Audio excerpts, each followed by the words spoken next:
All right. Good noon, everybody.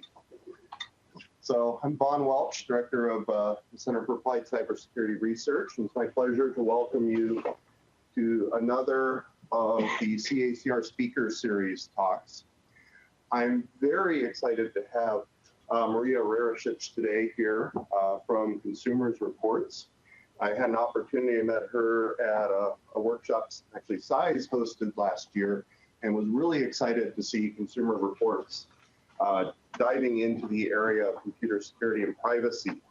And I should back up, I neglected to mention her title, which is the Director of Electronics Testing at Consumer Reports.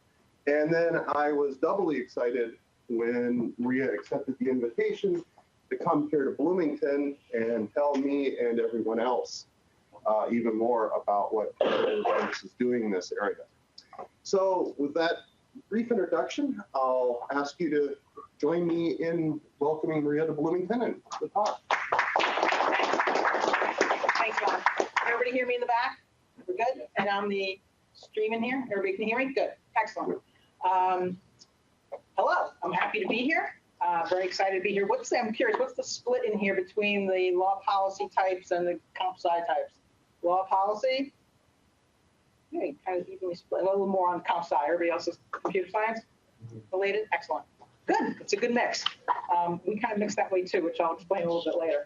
So as Vaughn mentioned, I'm the Director of Electronics Testing for Consumer Reports, and what that means is my team tests and rates consumer electronics products for performance, so TVs, smartphones, computers, speakers, things of that nature. Today, I'm going to talk to you about evaluating products for their consumer privacy, their security, and their data practices. Now, I come at this work from the perspective of technical testing. I'm an engineer. I have electrical engineering degrees from MIT. I've been at Consumer Reports for 5 years, just over 5 years. And before that, I was in the semiconductor industry, involved in chip design and testing. This type of research and development that we're talking about today is really interesting to me because it incorporates testing rigor into work on data privacy and security. And I think it's a really important area for us to do to help consumers and empower consumers. So, an outline of what I'll be discussing today. First, I'm going to talk a little bit about Consumer Reports and how we test. Next, I'm going to look at why we're looking at how products handle consumer data and security, how we're structuring our work in this area, and some examples and next steps. So first of all, what is Consumer Reports? How many people here know anything about Consumer Reports? I've heard of it before, so a good handful. So some thoughts. What do you know about it? Anybody who raised their hand? Some ideas. Come on, people raise their hand. What do you know about it? Go. We're the testing people. We're the testing people. Anything else? Automotive reliability. Say again? Automotive reliability. Automotive reliability. Very good. The selling it on the back page is always the best part. Selling it on the back page of the magazine, right? Where it has like interesting like ads where they misspelled something or something has a different meaning than they wanted it to have. Okay, so for those who don't know, and to fill in a little bit of the gap, we're an independent, nonprofit organization that works with consumers for truth, transparency, and fairness in the marketplace. We've been around for over 80 years. We produce a magazine and a website, but we do not accept any advertising. We encompass many disciplines. We're scientists and engineers. We are journalists, and we're policy experts and consumer advocates. Now, that's all different people. It's not one person who does all those things, but we have different groups who do each of these things. Our research department fields a survey that's second in the size only to the US Census. We have 60 product testing labs. I'll show a few of them here. Phones, vacuum cleaners, phones again. This is our RF chamber. Washing machines, TVs. We have an Instron machine that we use to bend phones for Bendgate. And we have, of course, an auto test track. We have over 60 labs. We test thousands of products every year in the areas of appliances, home products, consumer electronics, cars. Our testing is unbiased. We do not rate products based on manufacturer samples. We purchase all of the products that we rate. We spend over $3 million a year doing that. And we buy them at retail like a consumer would. So we get basically the same product that you would get if you go out to the store and buy it or buy it online. We have over 7 million members who pay for these subscriptions to the magazine and website, as well as donors on top of that. On the policy and advocacy front, we engage with over 1 million consumer advocates across the country, and they also deal with government agencies and regulators to try to advance policies for the consumer. So I think of testing and journalism and policy advocacy as sort of 3 legs of the stool. We work together, and it really gives Consumer Reports a unique ability to shape the marketplace by equipping consumers to make meaningful choices, to influence businesses, and to really guide rulemakers. But I'm in testing, so I'm going to focus on that. So at Consumer Reports, we do comparative testing of products. Anybody who's familiar with our ratings knows what I'm talking about here. And we generate scores and ratings, which look something like this, in order to give consumers an informed choice. So we test any given category of product using a defined and consistent set of protocols and procedures. And we develop that with an eye toward how the consumer uses the product, but we also incorporate or will refer to industry benchmarks and standards and things of that nature. But we will make a test protocol and procedures consistent for the entire category. So we'll always test a TV in that given year, the same way, so that in 6 months, if we test a TV, we can compare its score directly to the one we tested now or 6 months ago. This lets us be able to publicly identify better and worse products and to stand behind those numbers because we have the test data to prove it. And we've seen over our history that companies actually compete. They really care how they do in our ratings. They really care to do well in our ratings. And they improve their products. If we say, look, we don't like this aspect of your product, they have in the past changed how they do that product to make it better, to do better in our ratings. Examples are, and other things that happen is sometimes regulations change and industry standards change. We've had influence on things like child car seats, laundry pods, and even, features on phones sometimes. We had a case where phone manufacturers stopped putting additional memory into the car, letting you put additional memory cards into the phone. They put that back the following year because we didn't really think that was a good feature for the consumer. We wanted the consumer to have that choice. So we find that because we have this kind of foundation of rigorous testing, we have a megaphone of journalism, and we have kind of a push of advocacy, that we really can affect changes in the marketplace. We bring this perspective of the impact that our testing can have to this new problem of how to handle the Internet of Things, what we do in this digital and connected world that we have. So we've seen in the consumer electronics marketplace, as that's evolved, more products are smart or connected to the Internet, TVs, wireless speakers. But other products that are typically not thought of as consumer electronics are also becoming connected. Refrigerators, door locks, gas grills even, the Internet of Things. So we test over 200 TVs every year. Most are now smart TVs. We test over 100 refrigerators a year. They're starting to become connected. We get thousands of products of all different types coming into our labs every year. I like to say that when it comes to the Internet of Things, we have all the things. We're going to see them all for testing. So we need to do something with this. The problem for the consumer is this is uncharted territory, right? They don't know what's happening to their data. They don't know where the data is being stored. Consumers don't have a mental model for these products, right? They don't know that, they don't expect that their shoes are collecting location data and sending it out. They don't understand that the refrigerator is taking pictures of the food and sending it to the manufacturer. What's the manufacturer doing with that? Are they sending it to your health insurance company? How much chocolate cake are you eating? We don't know the answers to these questions. We do surveys, as I mentioned before, and we did a nationally representative CACR Consumer Voices survey, is what we call it. 65% of Americans told us that they are either slightly or not at all confident that their personal data is private and distributed without their consent. So people are feeling like data is getting out there. What's the story? The problem with this, the way it is currently, is that consumers have no easy way, right, to navigate the privacy and security of their data. And as a result, they feel helpless, and sometimes they just ignore the problem completely. They're paralyzed by it.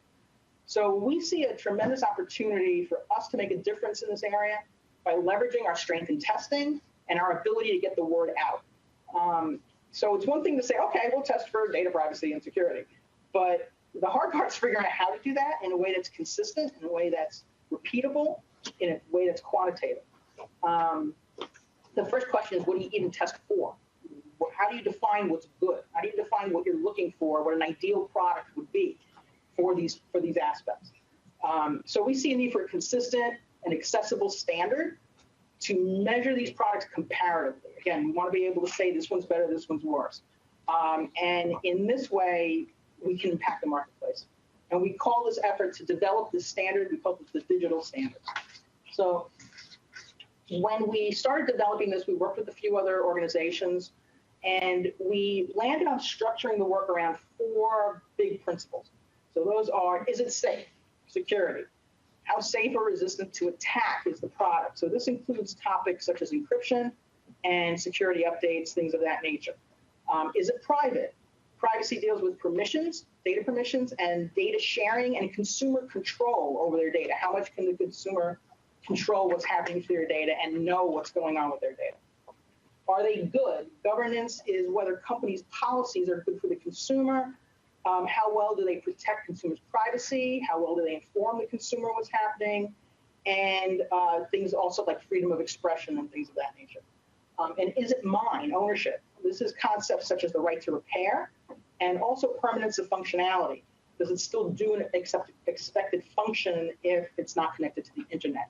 You might remember a couple of years ago, there was a Revolve Home Hub. It was wound up being purchased by, I think, Nest and then Google. Google decided to shut down the servers, and this Home Hub didn't work as a Home Hub anymore. It was basically bricked at that point. People who bought it didn't think that was ever going to happen. They thought they'd be able to use it at least for its internal to the house functionality.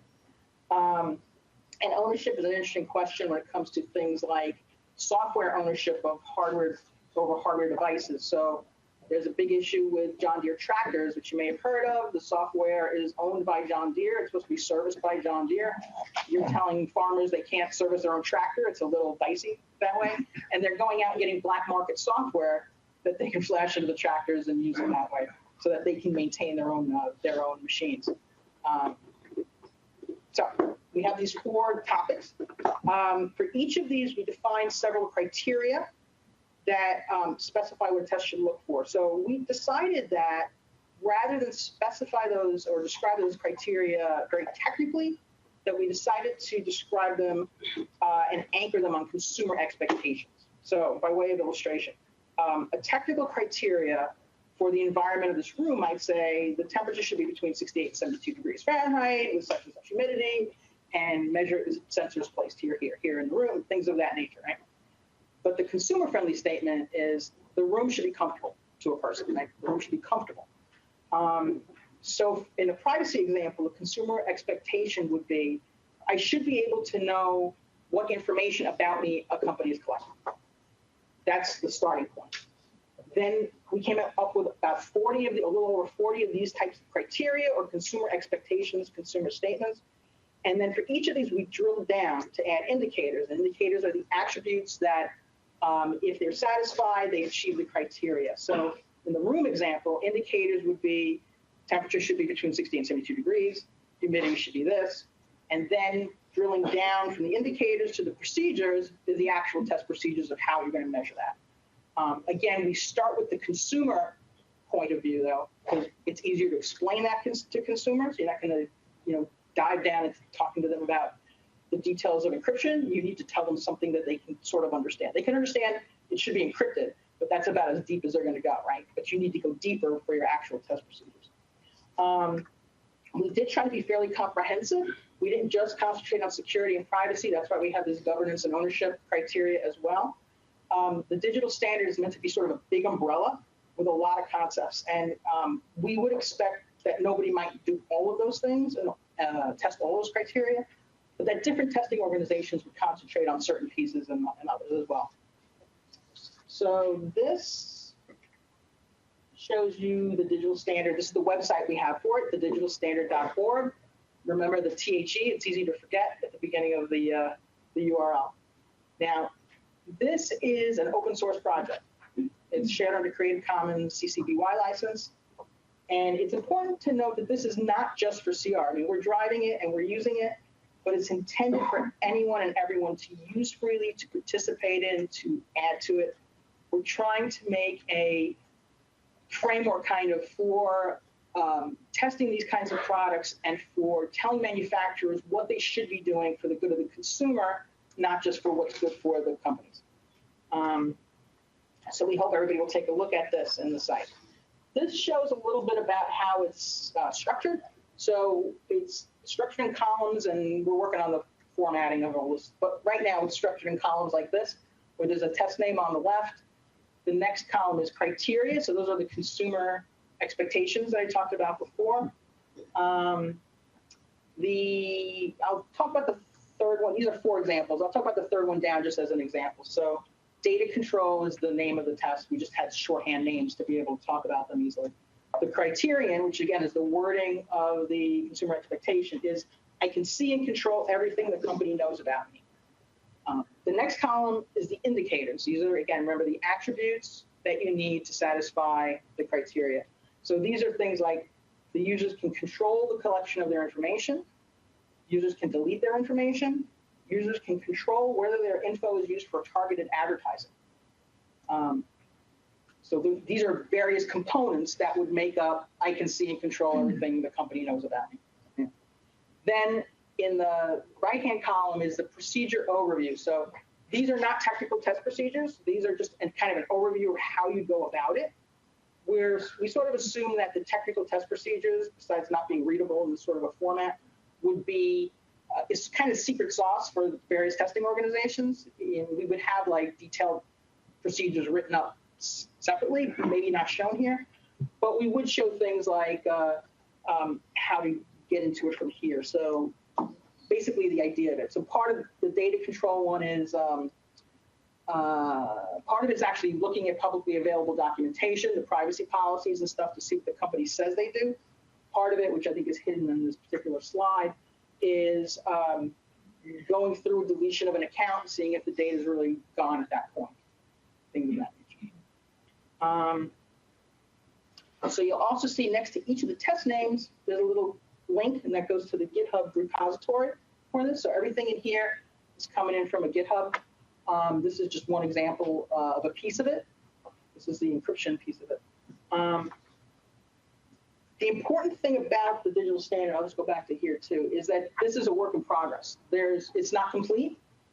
We realized that if we were going to wait for it to be complete, we would never finish it, and it would never get out. But it's useful even in a imperfect way. It's going to keep evolving. It needs to keep getting added to. It needs more detail. It needs to be used, because no matter how many people you get together and think of cases and write something up, the minute you test something in reality, you go, oh, we forgot that case. We didn't realize that. And silly things that you can miss very easily too. So we have a section that's about security updates, software security updates. And we say, in an ideal world, updates would be automatic. If they're not automatic, you'd get good, clear notification of them. They would be easy to install, this, that, and the other thing. We forgot the first step, which is, can you do a software update? Can you do a security update? We see products where you cannot do, they don't permit update. They're connected devices, they do not permit a software update. That's pretty bad, but we didn't think about that. That was like even beyond what we could imagine. So when you actually don't just theorize the concepts, but actually start using them, you find the reality of what you need to do. And you can add that into it. So we think this will keep evolving as more and more things get tested, as more people weigh in on it, take a look, say, hey, what about this? What about that? Maybe there's different ways to word things.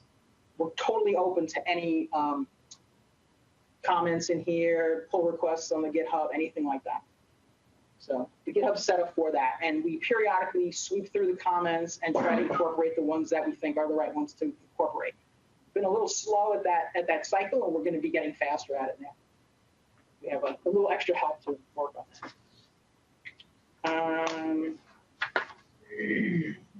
So, as I said, it's not just for CR testing, but we do know that this is already having kind of an impact. It's sort of a shot across the bow at manufacturers.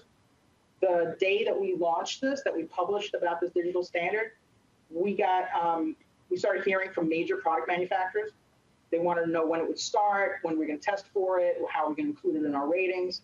And in fact, when we published it, 15 minutes later, my phone rang, and it was one of the major manufacturers wanting to know, when is this going in the ratings? How's it going to affect us?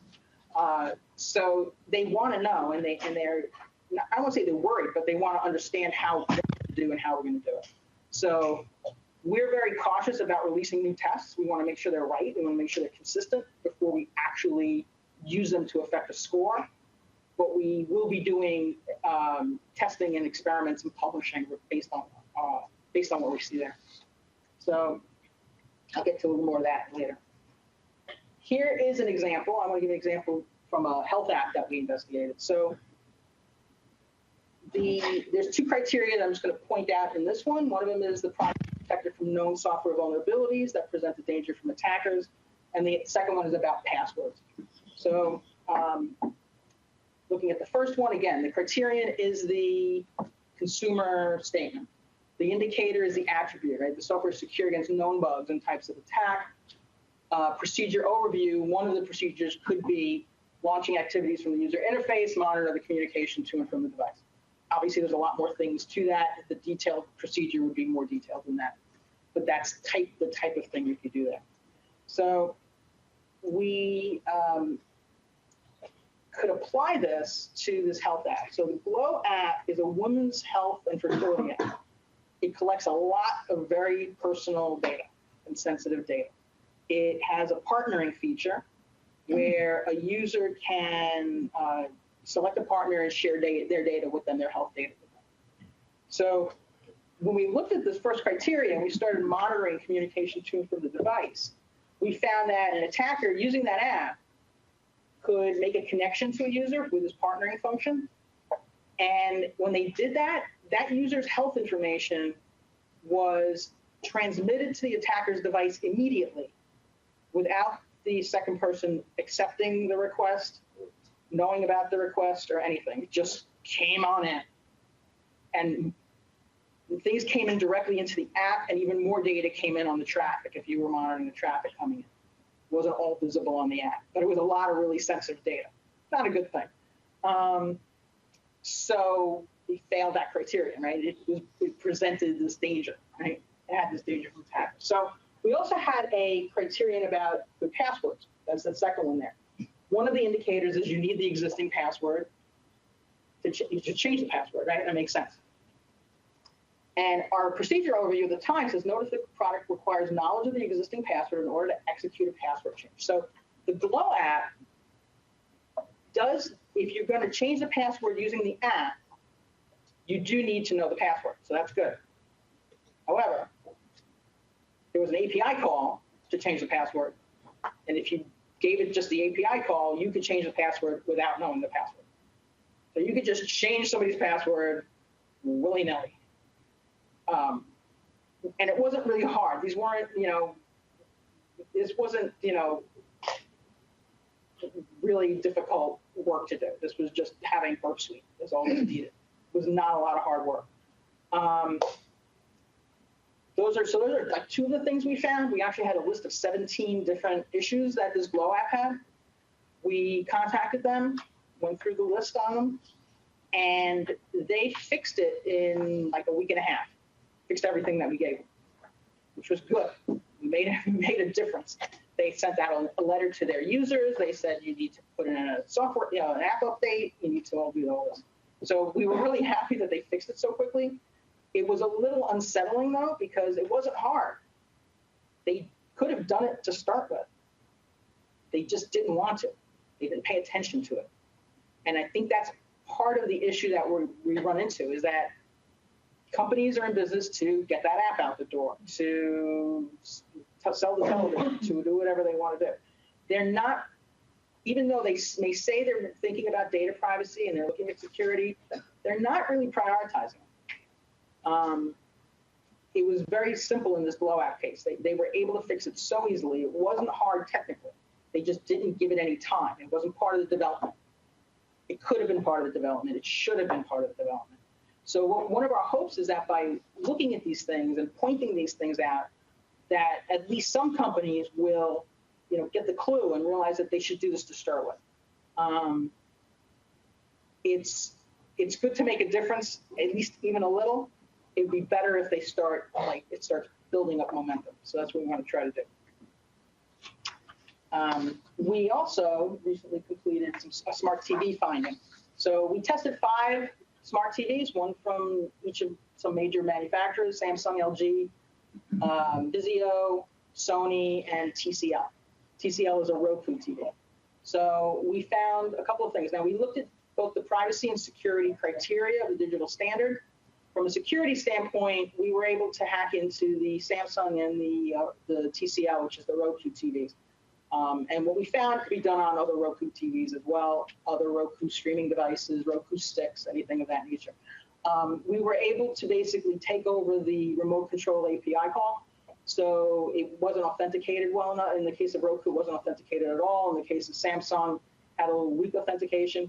And so without being on the user's network or anything of that nature, we could basically control the TV out from under.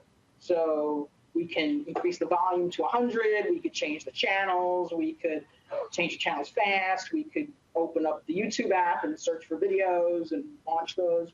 We could even go into the settings and disconnect the TV from the Wi-Fi, which has the disadvantage of it kills the attack, but it also screws the person up because a lot of people wouldn't really think about how to reconnect their TV to the Wi-Fi. So we're able to do that again with both the Samsung and the Roku TVs. We're watching for them to do any fixes to it. Samsung is looking at it, and they should be fixing it. Roku doesn't think it's a security vulnerability. And there's a way where you can, they told us about a setting where you can set it, and it will disable it. So it disables this external control. I think it's called external control, so that you it won't be susceptible to the hack anymore. But then it also won't work if you have a Roku app on your phone that you like to use to control the TV or another third-party app. So you could give up some functionality and prevent this from happening. Yes. If I may, in the case where the one vendor denied that there was vulnerability, okay, you deny a vulnerability. Would you report that anyway through your magazine and on the website? Yeah, we did. In fact, this is an article. This is the top of an article that we had on the website. We did a video that's, I think, attached into it somewhere. We proclaimed it. It got picked up. We got a lot of it. One of the interesting things, too, about working for Consumer Reports is you put out an article, it gets picked up by a lot of national media. So it actually does get some legs on it. Thank you. They didn't want to think it was an issue. That's their prerogative, but we don't have to like it. If we were including them in scoring, they wouldn't fare very well in that, right? If we were including this aspect in a TV score. We also looked at privacy. So for that, we mostly looked at what kind of control the consumer could have on their data. We looked at the privacy policies, but we also went through the screens to see how you could control various things. In particular, so for privacy policies, at first, all these TVs make you accept the privacy policy. You can, on most of them, reject the privacy policy, and then you can't use it as a smart TV, but you can still use it as a TV if you hook it up in some other way. You can't stream to it, but that's it.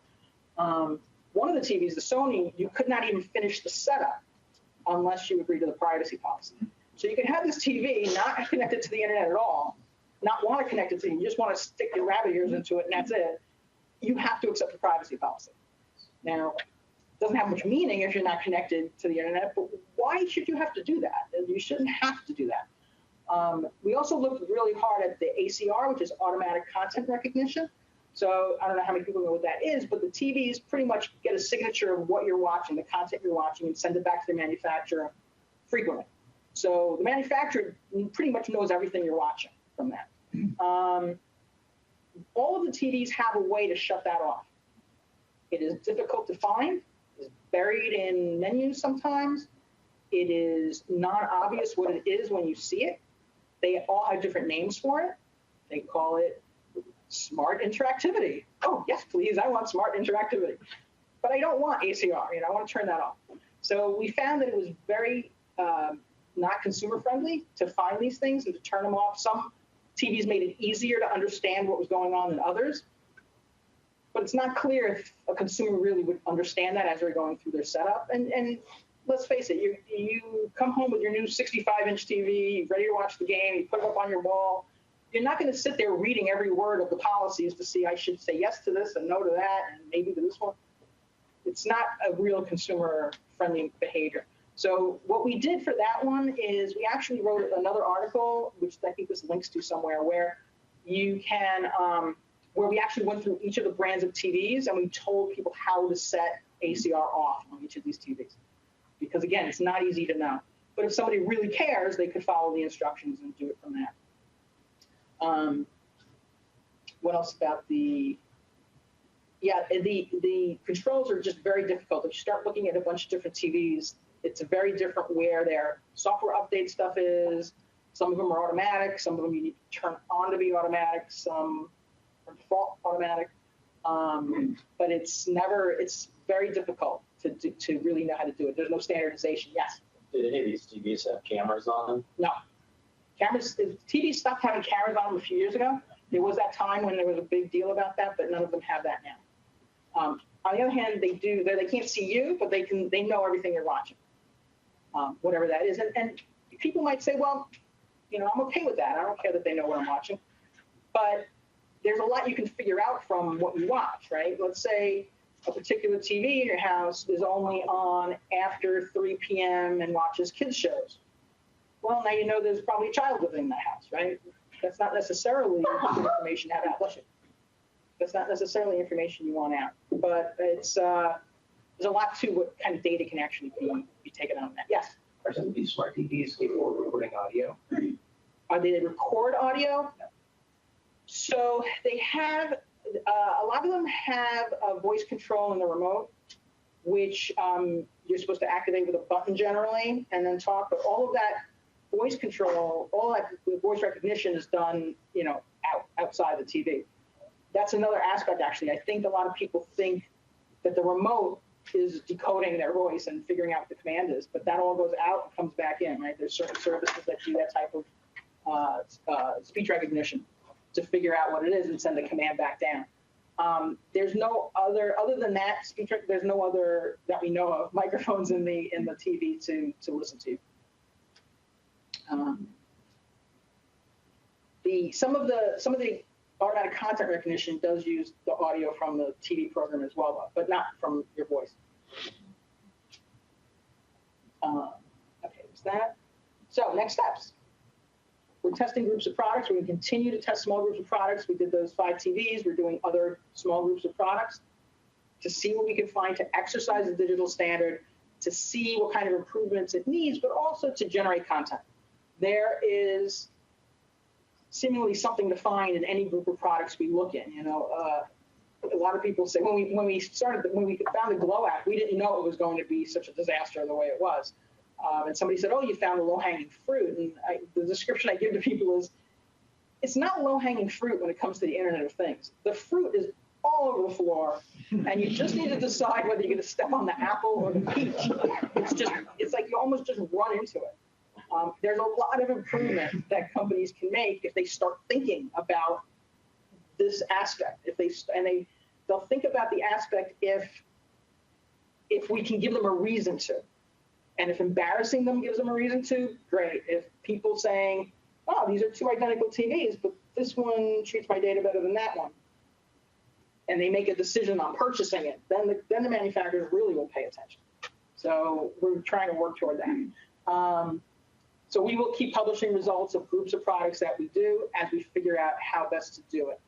We want to refine the test procedures because eventually we want to get to the point where we have a nice, solid set of test procedures to use, not only on in-depth discussions of small groups of products, but on the hundreds of products we have every year. And we want to continue maintaining the digital standard, the GitHub and the website. Again, we want to be able to take in comments people make more quickly than we've been doing and get them incorporated in there to make it better and better, and really keep it evolving as we go. Call to action. This is for you guys now. So we really want others to participate in using and improving the digital standard. We have a lot of questions that need to be answered. You know, do we have the right criteria? Is there something we missed? Is there something that should be worded differently? Have we identified the most important indicators for the criteria? That second level down of what the attributes are to make that criteria happen. Do those make sense? Do they apply across different types of products and services? When we constructed this, we all had something in our heads that we were thinking of, but there's products and services and cases, situations that we didn't think of, and they may not apply. We need to expand it so it does apply to these different cases. To do that, people could work horizontally. They could take a criteria and try it on different products and services. They could go vertically and work on one product with all of the criteria. How to test it, does it make sense? Does the standard need tailoring? Does it need to be forked for health products or for children's products? Does it apply as is, or does it just need some improvement for that? A big one for us is how to test the criteria using a black box approach. So we don't normally take manufacturers' words for something. Sometimes they don't know, right? So we do have criteria that are based on looking at the privacy policies, which is the manufacturer's statement. And the reason for that is a theory that if they've at least written the right things, they're at least thinking about the topic. But we know that the people writing those privacy policies aren't necessarily the ones developing the code, right? I mean, never are the ones developing the code, and there may be a disconnect there. But if a company has put it in writing, they have to do it. If they don't, you have recourse for legal action, governmental action, things of that nature. So it is good if they say that. But when it comes to what they're really doing with your data, how are they storing it on their servers? Who are they sharing it with? You don't necessarily want to take their word for it. So the question is, how can you test using a black box approach? An example I gave on how Consumer Reports doesn't generally take manufacturers' word for anything is even smartphones, the specs have weight and size, dimensions. We measure all that anyway. We weigh them anyway. We measure them with calipers anyway, just to check, because sometimes questions arise. There was a case a number of years ago, one of the iPhones, there was this report that the white ones were thicker than the other ones, and people were proving it on YouTube by stacking pennies and dimes up next to it to see how thick it was, and they prove it, see the white one's thicker. We have calipers, hello, boom, boom, boom, they're the same. It's good to measure, it's good to know, it's good to have the data for yourself. But there's areas of this topic that we can't see. We can't see it once the data gets up into the manufacturer. Is there a way to tell? How would we know? So how do we test it from a black box perspective? The other question is, how do we test a lot of devices, hundreds and thousands? How could there be maybe some tool suites that can automate aspects of the test so that we could do certain things very quickly? I think there's some great research projects here, so you guys need to think about that. We could use a lot there to help. We've got the products. We need a way to deal with them quickly. Right now, the work we're doing, like with the TVs, takes time. It's much slower than our normal testing cycle would be. It would be good to have a subset of things that we could test quickly that would give sort of an indicator of how the products do for privacy and security. That would be almost like a screener. If it passes these things, we're not saying it's safe and private, but we're saying, yeah, they thought about some things. The passwords are okay. The data's encrypted. The security updates happen. Things of that nature. So a lot of interesting things that you could do there. These are some links that I just put in the slide in case anybody's interested in looking at it. So we have the link to the website, the digital standard, and to the GitHub. The Introduction to Digital Standard is a sort of an overview article that we did when we first launched the digital standard. And under other privacy-related content, there's an article we did about the Glow app. There's the article we did on the TVs, and on the YouTube link, there's a Facebook Live that we did. We did a CR Privacy Hour where we had different topics. We talked about the TVs. There was someone from the car testing there, and we had some other information in there as well. Now, one thing I want to just give you guys a heads up. So the articles about the Glow and the TVs, the articles about the problems we found, are not technical articles. They're not in-depth technical details. They're magazine and website articles written for consumers. So one of the interesting things about working at Consumer Reports as an engineer is that we have to be rigorous with our testing. We have the data, we have to stand behind it, we have to be ready to defend it if we need to. We don't publish that whole detail. It's not like an academic article. It's not like a technical article. But we work very closely with the journalists because they need to write something that's engaging for the consumers, that's understandable for the consumers, that is actionable for the consumers. And we work closely with them to make sure it's correct. They don't just go running off on their own and write what they want. So they're very good about checking with us. We iterate a lot of the articles so that it's at least technically accurate. But if you're going there to say, oh, I want to see exactly how they did this hack, you're not going to find it there. I can tell you that right now. So it's kind of interesting. It's like I said, it's one of the interesting things about working at Consumer Reports is that it's a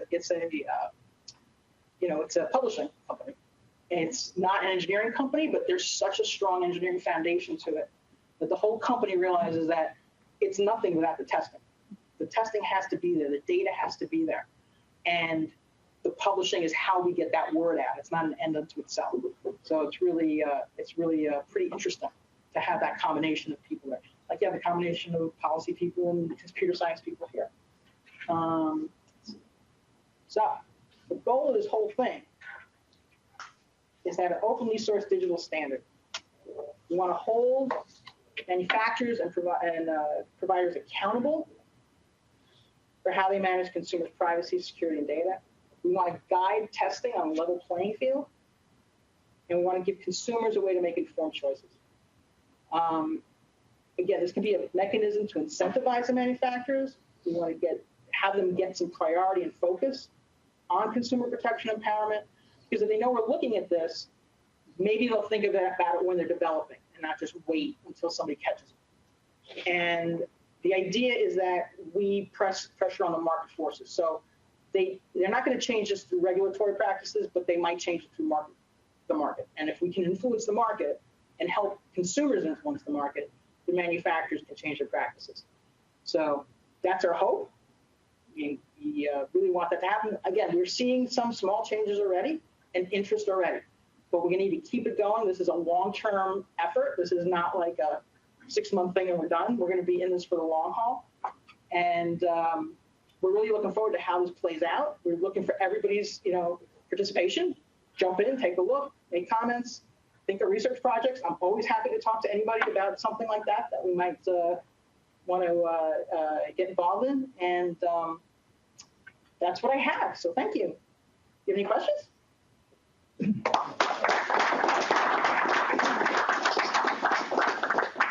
Yes. So will there ever be a time when you would consider things like Facebook and Google consumer products? The same thing? Yeah, so I just realized that I'm not sure. Can you guys over there hear the questions, or should I repeat them? Can't hear them. Repeat them? Repeat them. Okay, so the question was, would we ever consider analyzing things like Google and Facebook and of that nature? And the answer is yes. So the answer is, he likes that answer. He did a thumbs up. So the answer is that we're hoping the digital standard can apply not just to hard products, but apply to services, apps, software, anything. That's part of the difficulty of seeing if it's easy to think about a TV. It's harder for us to think about those others. The other issue with something like Facebook and Google is it's not a product category that you can compare things to. Like Facebook is Facebook. There's nothing comparable to it. However, we can refer it to the criteria and say, you didn't do this, you didn't do that, you didn't do the other thing. So the answer is yes. we're thinking of that.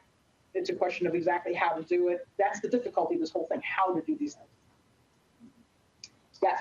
How do you believe the GDPR will affect the current digital standard model? And do you believe it's a step in the right direction?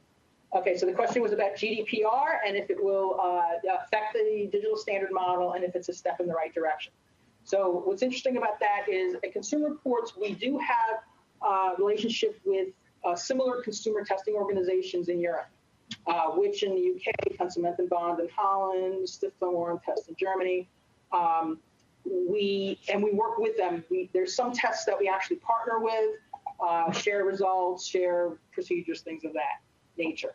About a year ago, those groups kind of stuck their heads up and went, hey, Internet of Things, we should do something about that. And we went, we have just the thing for you. So we've been in discussion with them about it and just about digital standard and how to do testing for the Internet of Things. We are working through something similar to the digital standard, not quite as comprehensive, but pieces that are more directly tied to what might be tested in a real kind of production mode.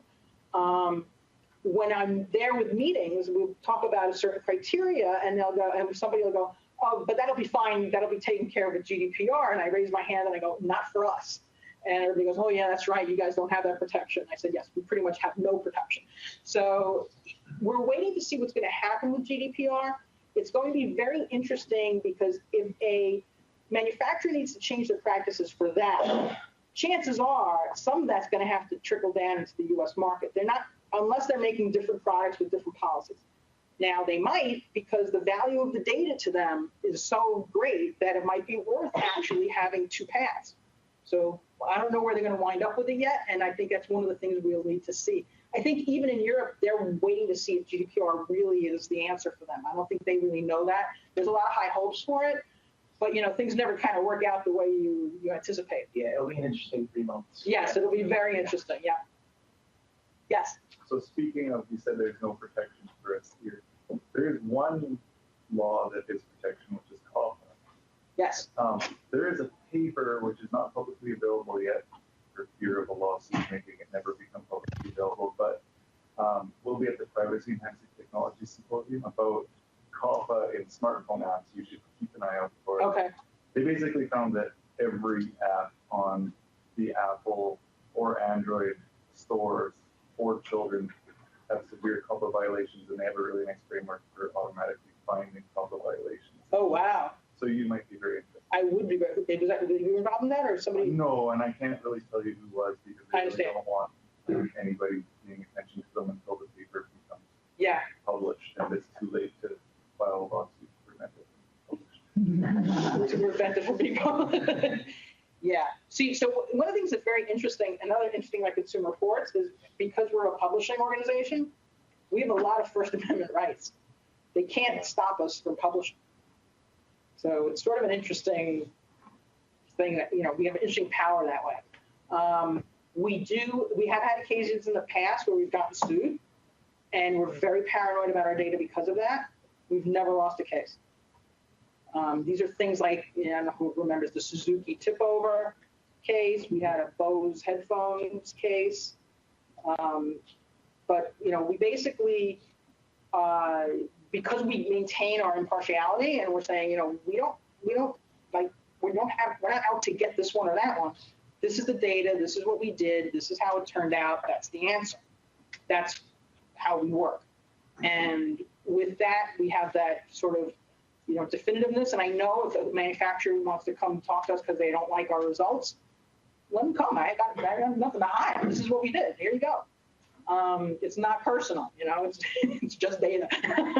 So we work it that way. But it's interesting. Yeah, is that going to be soon, you think, coming out, or July? When it's presented at the conference, it will be publicly available. Yeah, that'll be very, very interesting. And that's the kind of thing we would be very interested to hear about, too, because that is something we've been wondering about, how CAPA has handled all of these things. I don't know who's first. I think back there. So after you've tested a product, do you do any further testing after that? Like in the case of, say, like a smart home device like the Google Home or something, do you do any testing after you published the result for it to see if the software changes made? Okay. Yeah, that's a great question. So the question was about, do we ever do testing after we've tested and published? So for example, if software changes. So that is actually a really difficult question for us and we've been talking about it, because the problem is our history is we test a thing, right? We test hardware. We test it as soon as it's available. That's its score. It stays like that, right? The concept is if a manufacturer changes something later, well, you should have done that to start with, is kind of the way we think about it. But with software becoming, not even just for security updates, but even functionality. TVs, picture quality can change with a software update. Phones, the camera quality can change with a software update. Certainly a smart speaker or a smart hub functionality can change wildly, right? The Apple HomePod, the initial launch of that product does not have stereo pairing or multi-room functionality. They say it's going to happen in a future software update, but we tested and rated it. Are we going to do it again when that comes out? So one side says we should, because that serves the customer better, right? Another side says this, the manufacturer should have gotten it right the first time when it's a flaw. It's kind of different when they're adding functionality, because that's okay to do as you go along. The other problem is just from a practical standpoint, how do you do it? We don't keep 200 TVs that we test each year. We don't keep the 100 refrigerators. We don't, they're big. We've got washer dryers. We've got a lot of big stuff, ranges. So we don't keep that for long. So what should we do? And that's actually something we're struggling with and trying to understand. Do we do a periodic check every X months on a small subset? Do we check one from each manufacturer periodically? Do we, how do we handle that? How do you do it so that we're not doing only retesting? Because if you're only retesting, you're not testing new things. We have somewhat, limited bandwidth, limited resources. What do we do? The more we can automate testing, the more we have tool sets to help that, the easier that would be to do. It's a big question when it comes to the privacy and security, because we know they're going to have security updates come in. But anyway, we're struggling with it. One example on the auto test. So Tesla just beams in updates to the car. They're a little bit fortunate in auto test. They don't have a lot of cars that do that, but they have the Tesla. And they've kept the Tesla because of that, and they keep checking it. Because one day, overnight, some safety feature got eliminated from it, and they had to change the score. But that's a very limited case. They're dealing with one car. The question, and I have this question into the head of that testing, is what are you going to do when there's all the cars doing that? How are you going to handle that? So we're working on it. We don't know the answer yet. It's difficult. I feel like we should do it, but how is the question? I'm glad to hear you're thinking about it. Do you maybe just alert the customer that the results of this could change given software updates? So what we normally do is we will normally note the version that it was tested with and say these results are for this version. That's not all that satisfying, I think. At least, but it lets us sort of link to that. This is what it was. Honestly, I think that more helps just the manufacturer than the consumer. I think it would be better for the consumer if we, had another way to update it. But it's hard to do everything over and over and over again on the same products. So it's a question of when do you do it? Do you do it only when there's something major? How do you decide what's major? Do the manufacturers tell you every time what's going on major? I'm happy to hear you're giving it thought. Yeah, if you have any answers, let me know. We can figure out a way to do that. You had a question? You already answered my question. Did My I? question was how often do you update your ratings? Oh, okay. So how often do we update? Yeah. Yes. So it seems like in the case of security, there's a situation where the manufacturer's interests align with the consumer's interests against consumer ownership in some cases. So if we're talking about software updates and being able to change the software that's running on a device, the manufacturer doesn't necessarily want to just give consumers the ability to arbitrarily upload firmware to the device, because the device could then do things that are against the customer's interests. And how are you thinking about consumer ownership in those cases? Yeah, that's a good question. So the question was about consumer ownership and about how manufacturers' interest is to not let the consumer update on their own, because they could update other things into it, other software into it, is what you're saying. Yeah, and then other software could introduce vulnerabilities or privacy concerns for the customer.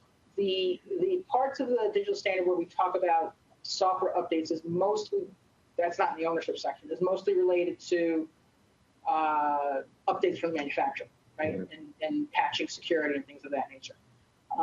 As far as ownership, we do touch upon that the product should be not controlled by the manufacturer, in the sense that the manufacturer shouldn't tell you what you can do with it and shouldn't tell you, what you can work with. It should have compatibility, interoperability with other devices or other softwares, perhaps.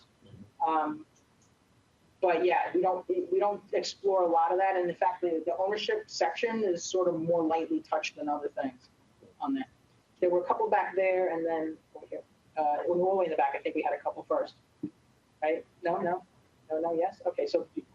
So would something like the HDCP protection fall under ownership? This can affect interoperability of devices. Yeah, so the question was about, would HDCP fall under ownership? And I think, yeah, if it's something related to interoperability, I think yes. So things that, where you can't use it with this product, but you can use it with that product, would be, you're limiting the consumer's choice, right? Again, that aspect of the digital standard is not so much about data privacy and security, but it is about what's good with connected devices. And it's better for a consumer to have plenty of choice, right? It's better, even something as simple as, what if I want my Apple Watch to work with a Samsung phone? You can't do that, right? So you should have a choice, ideally, for a consumer. Now, there's reasons they don't, and I understand that, but we're talking about what the ideal would be. Yes. So we have researchers looking into IoT devices. We have researchers who, find things and go, oh my God, holy crud, look at that, that's terrifying. And we have some access to the manufacturers here, but not like you have access to the manufacturer here. What kind of relationship can we have so that we can do what we need to do research-wise in publication, but at the same time speed up solutions to real-world terrifying problems that we run across in our work? So the question was about how there's IoT research going on here. Occasionally, researchers find terrifying problems that are in the devices, but it's maybe difficult to get the manufacturer's ear on those, and how could possibly you guys work with CR to help get that into the manufacturers a little more? That's the gist of the question, right? So, so what's interesting about that is I've talked at a few different conferences and things, and I get very similar discussions related to, there's a lot of really good cybersecurity researchers and a lot of people doing really good work. The manufacturers, if they even listen, they go, oh yeah, right, and then that's it. It drops. But the fact is that we have a different megaphone than researchers do. And manufacturers do care about what we say. They're sometimes indignant and hot about it, and they want to yell at me, but that's cool. I'm going to go with that as long as I have the data. There could potentially be something we can do to help. I don't know. We have to think about what that is, but it could be that, obviously we'd have to have access to what you were doing before you published would be the problem. If you want the manufacturers to know about it before you publish, so they can potentially fix it, right? We would need the information. We'd work with you for the information, maybe have that discussion with the manufacturer. Because if we do contact them and say, hey, we need to talk to you about this. You obviously have to be able to back that up. Yeah. You may even have to take a week to duplicate the research that we did. Exactly. So that, but some kind of memorandum of understanding or partnership agreement or something like that. I think that we could potentially do something of that nature, because I think it's beneficial to everybody. It's beneficial to you. It's beneficial to us. It's beneficial to the consumer. It's all good, right? There's no downside to doing something like that. But I think I agree. It would be best if we can reproduce, because then we really understand it in a way where we can talk to the manufacturers with authority on it. And then we obviously would have the understanding about publishing. You need to wait for you guys and things of that nature.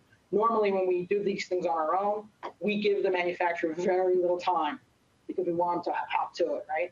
So, and we're also interested in publishing.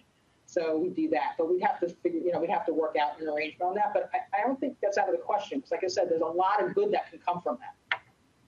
And yes. What is the timeline for before you publish the issue? So it depends on kind of what we think, and given that we're kind of just getting started with some of this testing, in earnest, I should say. We've done a bunch of it along the way, but really in earnest now. We're sort of using judgment on, like, is this thing really going to be hard to fix or not hard to fix? How much damaging can it be? So in the case of the Glow app, it was bad and we wanted it fixed before we published. But we only gave them a few weeks and they did it faster than we gave them. It wasn't hard for them to do. The case of the TVs, it's just mischief. You're changing somebody's channel. There's very explicit guardrails on what has to be done for that to happen. So it's not taking somebody's account information or really damaging them. So we decided to publish even without them fixing it. But we gave them a chance. We always contact the manufacturer ahead of time. Hey, we have this thing. It's a problem. You need to fix it. We're going to publish soon. And we tell them when, and we go from that. Sometimes, it's funny. The big manufacturers that we deal with a lot, they know if we're calling and saying there's a problem, that they need to talk to us, and they get everybody on the phone with us. There's some others that don't understand yet, and they like avoid talking to us, and then we publish, and they're like, we didn't know you were going to publish. I'm like, we are a publishing company. What do you think we do? So it's pretty funny when they do that. What else? Yes. Forgive the bluntness of this question. Does Consumer Reports have an information security group that's focused on protecting your labs from being hacked? That was a great question. So the question was, does Consumer Reports have an InfoSec group to protect us from being hacked? So what was interesting is before we published the digital standard, I went, hey guys, we are about to put a big target on our backs. Are you doing what you need? I went to the IT group. I said, are you doing what you need to do to make sure we're okay? And they laid out, they do red team exercises, they do everything, as much as one can do, right? Because it could be, we have a lot of data, we have a lot of information. We think we're protected as best as we can be protected. But yes. Questionable equipment. Say again? You're testing questionable products that could infiltrate your network. Yes, exactly. We're doing the best we can, but it's, yes, we hope we're doing it. Another aspect of interesting question that we deal with is how much do manufacturers know that we have their product? Because it's connected to the internet. And if they do, is that okay? Or can they affect the test in some way? It's an interesting question that actually we discuss, and it's sort of like, that's another idea. Is there a way to isolate us in a way where that wouldn't be a problem? Tesla's another example of that. They know exactly what we're doing in the car. And the way we found that out is they had the Tesla out on, they were doing avoidance maneuvers. So they were doing a lot of really quick, maneuvers in a short period of time. And Tesla's like, what are you guys doing with that car?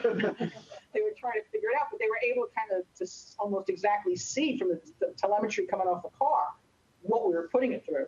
And that's like, okay, maybe that's not so good, But part of it is if they were going to improve the product that we had, they'd probably improve them in general. So I'm not too worried about that, but it is an interesting question.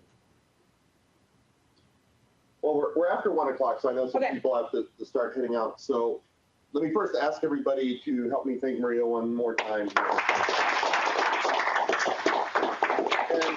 I just want to make 2 quick comments about this. First, one of the things that really excites me about this is I'm a big believer that incentives are at the heart of a lot of cybersecurity problems that we see. And this, I could see being a really game-changing effort to really make companies have a real incentive to do this right. So first of all, thank you to you and your organization for taking this on. Second thing, echoing the excitement about black box testing, I've spent some time with the digital standard. It's really fascinating, and I really recommend her call to action, and particularly look at the testing part of it. there's some really good hard problems. I did not appreciate how hard it is coming up with good tests for these security properties Yes. that we talk. It's easy to talk about what something should have. It's easy to think about getting in there as sort of a researcher and figuring out or not, but coming up with a repeatable test is really a tough challenge. And so I really recommend that if you've got some time on your hands and you like thinking about that things, that's a good set of tough problems. So thank you again, Maria. Thank you all for coming. We'll see you back here in 2 weeks for Michael Solmeyer on the dangers of hacking back. And also, just by the way, Scott was here earlier, but there's a blockchain party at Kelly at 5 for those of you in the blockchain stuff. So just a couple more events coming up here soon. Otherwise, thank you, and we'll see you again at the next speaker talk. Thanks, everybody.